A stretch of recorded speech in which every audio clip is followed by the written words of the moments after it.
اس حوالے سے افواج پاکستان کے ترجمان میجر جنرل بابر افتخار صاحب نے ہمیں 14 نومبر 2020 کو کیا بتایا تھا، آئیے دیکھتے ہیں۔ Indian intelligence agencies are managing 87 such terrorist camps. Out of these terrorist camps, 66 are located in Afghanistan, whereas 21 are located in India. Former Indian ambassador and an Indian army general visited Baloch militant training camp in Haji Gak area in Afghanistan. India paid $30 million to establish a camp in area of Sarhad Lawa, Kandahar for dissidents of Balochistan. جی ناظرین، اور یہ کارروائیاں ہو رہی ہیں افغانستان میں 60 سے زائد training camps Indians نے بنائے ہوئے ہیں، ان کے سارے ایویڈنسز پاکستان اقوام متحدہ کو پرووائڈ کر چکا ہے۔ نہ صرف یہ پاکستان کے صوبہ بلوچستان میں جو دہشت گردی ہے، عسکریت پسندی ہے، اس کے پیچھے بھی بھارت کا ہاتھ ہے، اور افواج پاکستان کے ترجمان نے کیا کہا تھا، آئیے دیکھیں۔ RAW, while using Indian embassy in Afghanistan, held a number of meetings with TTP commanders. This letter, which is being shown on the screen, it is in Dari. It reflects that India paid $820,000 to TTP leadership through its collaborators. جی ناظرین، آپ نے دیکھا تو سوال اس حوالے سے یہی بنتا ہے کہ پاکستان اسی کو کیوں رکھا ہوا ہے گرے لسٹ پہ، ابھی تک پاکستان کو کیوں نہیں نکالا جا رہا؟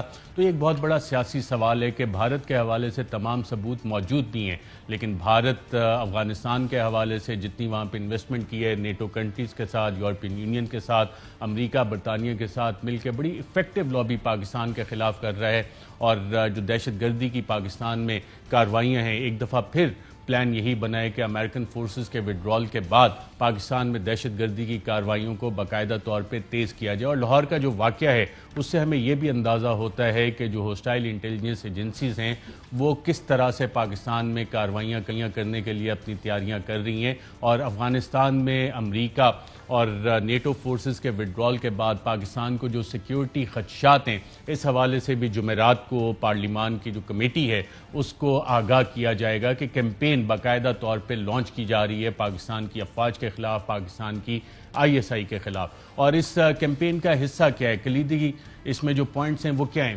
پوائنٹس وہی ہیں جو پچھلے 20 سال سے پاکستان پہ الزام لگایا جاتا رہا ہے، جس کا کہ پاکستان متعدد بار جواب بھی دیتا رہا ہے۔ پاکستان نے جتنی قربانیاں بھی اس حوالے سے دی ہیں اس کا بھی بارہا ذکر آن ریکارڈ ہوتا رہا ہے۔ ایک الزام لگایا جا رہا ہے کہ جی کوئٹہ شورا اور طالبان، جو آج کی اطلاعات ہیں کہ افغانستان میں 100 سے زائد ڈسٹرکٹس میں، ضلعوں میں، وہاں پہ باقاعدہ طور پہ اپنا ایفیکٹو کنٹرول قائم کر چکے ہیں اور کابل کی طرف بڑی تیزی کے ساتھ پیش قدمی کر رہے ہیں۔ اب طالبان کے خلاف باقی گروپس جو ہیں ان کو بھی مختلف انٹیلیجنس ایجنسیز، مختلف ممالک کی انٹیلیجنس ایجنسیز جو وڈرال وہاں سے چاہ رہی ہیں، ان گروپس کو بھی ایکٹیویٹ کر رہی ہیں۔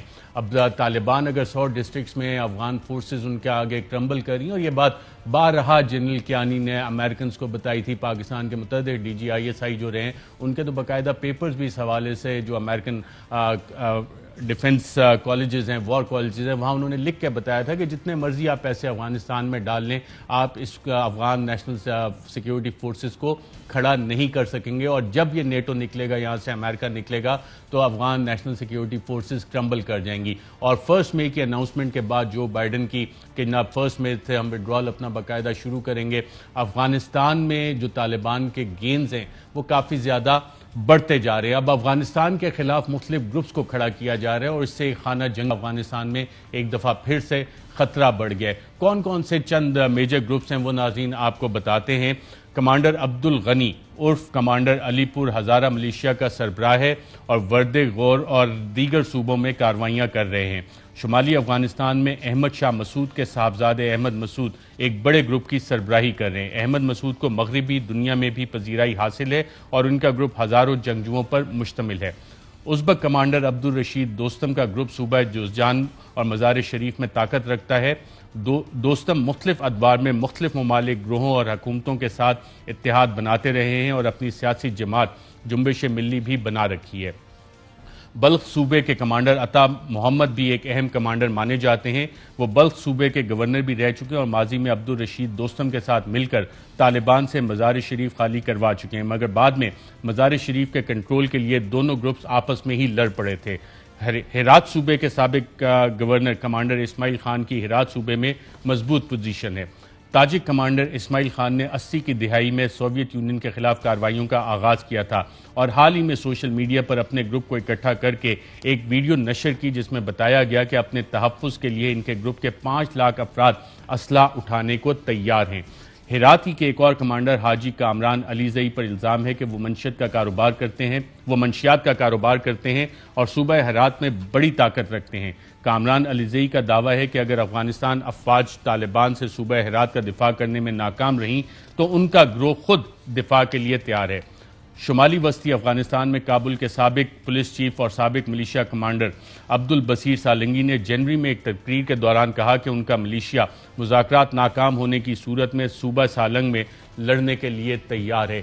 تو ایک طرف افغان نیشنل سیکیورٹی فورسز، دوسری طرف یہ مختلف وارلڈ لارڈز، طالبان، تو افغانستان میں جو صورتحال بننے جا رہی ہے وہ خانہ جنگی اور اس کا بلو بیک پاکستان پہ بھی آئے گا۔ اور جس طرح ویتنام کے بعد اور کوریا میں ایک کولڈ وار کی سچویشن تھی، ایک دفعہ پھر اس خطے میں ایک بگ پاور گیم باقاعدہ طور پہ شروع ہو رہی ہے جس میں کہ China, Russia, Iran, NATO, U S, دیگر تمام فورسز اس خطے میں اپنے اپنے پراکسیز کے ذریعے افغانستان کے اندر جنگ باقاعدہ طور پہ جو خانہ جنگی ہے اس پہ کہیں نہ کہیں تیل ڈال رہی ہیں۔ اور اس کا الزام کس کے اوپر لگایا جانا ہے؟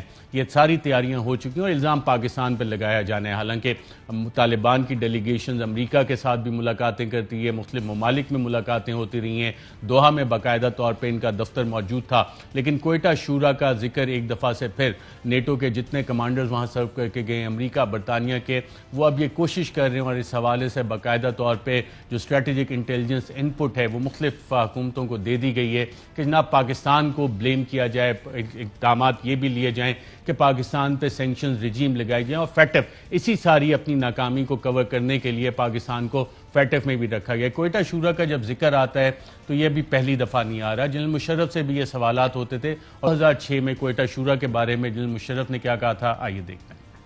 Quetta is the capital of Balochistan. Quetta has today a provincial assembly functioning. We have a military corps headquarters there with 2 divisions there. There is no question that any Taliban headquarters can be there. This is the most ridiculous statement and it is the most ridiculous thought that the Taliban headquarters can be in Quetta.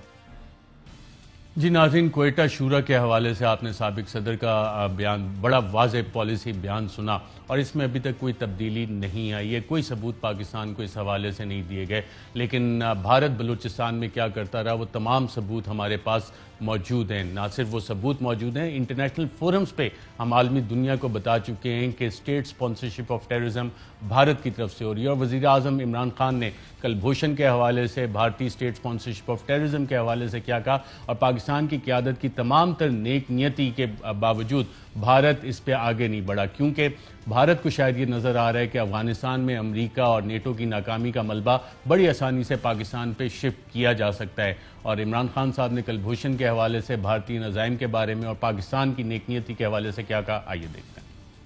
When my party came to power, the first thing we did was to immediately reach out to India. And I spoke to President Modi and I said, look, we have similar problems, climate change, poverty, let's get together. Let's resolve our differences through trade. Let's build a relationship on trust. Prime Minister Modi told me that, there were terrorist attacks from Pakistan. I said, we have problems with you. There are terrorist attacks which we know are instigated by India in Balochistan. We caught a spy, Kulbhushan Yadav, who admitted what the sabotage going on in Karachi and Balochistan. جی ناظرین، وزیر اعظم نے اقوام متحدہ کے forum میں تمام عالمی دنیا کا ضمیر جھنجھوڑنے کی یہ کوشش بھی اس حوالے سے باقاعدہ طور پہ کی تھی۔ اس حوالے سے ناظرین جو بھی ڈیولپمنٹس ہیں اس پہ مزید بھی بات کریں گے، لیکن آج کے لیے اتنا ہی کافی ہے کہ جو خطرات افغانستان میں بڑھ رہے ہیں اس کا بلو بیک یقیناً پاکستان بھی ایکسپیکٹ کر رہا ہے اور اس میں جو پولیٹیکل کویسچن ہے، اپنی ناکامی کا ملبہ پاکستان پہ آخر کیوں ڈالا جا رہا ہے۔ اہم ترین خبریں اب ایک کلک کی دوری پر، ہر لمحہ باخبر رہنے کے لیے سبسکرائب کریں ہمارا YouTube چینل۔ اپنے موبائل فون سے ملکی اور بین الاقوامی اہم خبروں تک رسائی کے لیے ڈاؤن لوڈ کیجیے موبائل ایپ۔ باموثوق ذرائع سے مصدقہ خبروں، تجزیوں اور تبصروں سے مستفید ہونے کے لیے وزٹ کیجیے پاکستان کی سب سے بڑی news website ARY news پہنچا رہا ہے خبریں سب سے پہلے آپ تک، تاکہ آپ رہیں ہر لمحہ باخبر۔